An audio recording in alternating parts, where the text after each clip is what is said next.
Okay, I'm going to show you how to replace the springs in a Lazyboy recliner rocker. See, this is one that's broken. One of the springs is broken. And I've already replaced this one. You can get these from Amazon for about $25 for a pair. So the idea is turn it over and go ahead and open up the footrest to get the mechanism out of your way.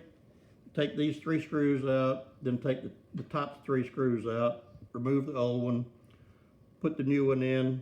The trick though is the way this works, it rocks on this board down here. That's the actual rocker. And so the springs need to be pre-tensioned, which can be a little bit of a problem. But there's a trick.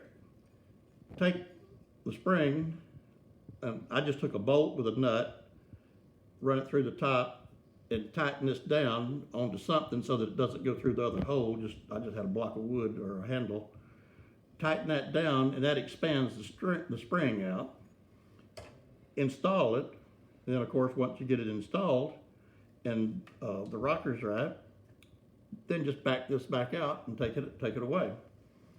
Now, when you go to buy these, you need to check your model. There's 2 different mounting designs. This is the flange design, and there's one that's different in any case. Make sure you get the right one. But all in all, very quick job.